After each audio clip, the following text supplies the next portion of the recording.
ایک ہندو تھا،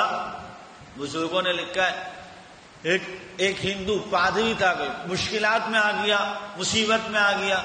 کوئی ہو سکتا ہے کوئی پیپر دینے کا معاملہ ہو، کالج یونیورسٹی کا کوئی مسئلہ ہو، رزلٹ کا مسئلہ ہو، صبح رزلٹ آنے والا ہو، یا ہو سکتا ہے کہیں سی وی صبح جمع کرانی ہو، کوئی ایسا مسئلہ ہوا، پریشانی کے اندر آ گیا، ساری رات بیٹھ گئے یا صنم یا صنم یا صنم کر رہا تھا، بت کو پکار رہا تھا۔ اب عادت تھی نہیں رات کو جاگنے کی، عبادت کرنے کی، تو رات ساری مانگتے مانگتے صبح جب رات کو بہت تھک گیا، اونگ آنے لگی، آنکھیں بند ہونے لگی، تو یا صنم، بت نے تو کوئی جواب نہ دینا تھا نہ دیا اس نے، یہ آنکھیں جب اونگ آنے لگی نا تو اس کے منہ سے نکل گیا، یا صنم کی بجائے نکل گیا یا صمد یا صمد یا صمد۔ اسی وقت اس کو ایک غیبی اللہ نے آواز دی،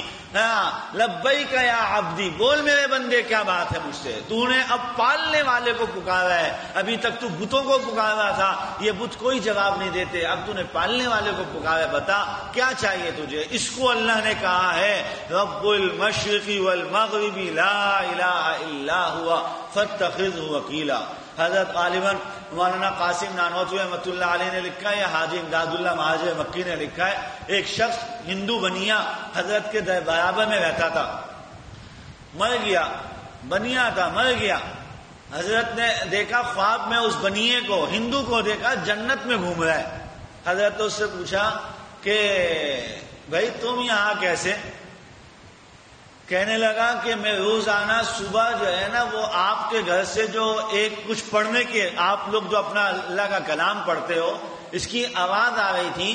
تو میں روزانہ صبح یہ سنتا تھا، مجھے مزہ بہت آتا تھا اس کو سن کے، لیکن سمجھ نہیں آتا تھا۔ تو ایک دن میں نے کہا کہ اے رب، اے اللہ، جس چیز کے اوپر یہ ایمان لاتا ہے نا حاجی، اسی پہ میں بھی ایمان لاتا ہوں۔ مجھے معلوم نہیں تھا کہ تمہارا ایمان کیا، تمہارا مذہب کیا، تمہارا دین کیا، میں نے یہ سوچا کہ اس کلام کے پڑھنے سے دل کو سکون ملتا ہے، اس لیے میں نے کہا جس پر یہ ایمان لائے اسی پہ۔ اللہ تعالیٰ نے میرے لیے جنت کا فیصلہ فرما دیا،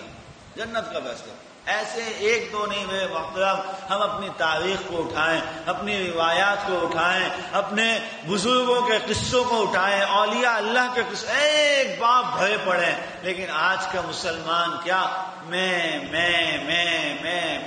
کے اندر غرق ہوتا گیا، نہ توبہ ہے، نہ استغفار ہے، نہ تلاوت ہے، نہ تلاوت کا کرنا ہے، نہ تلاوت کا سننا ہے، پھر کیسے کام بنے؟ کیسے کام بنے گا اس مسلمان قوم کا؟ اور پریشانی عروج پہ ہے دن پر۔ پہلی بات میں نے گزشتہ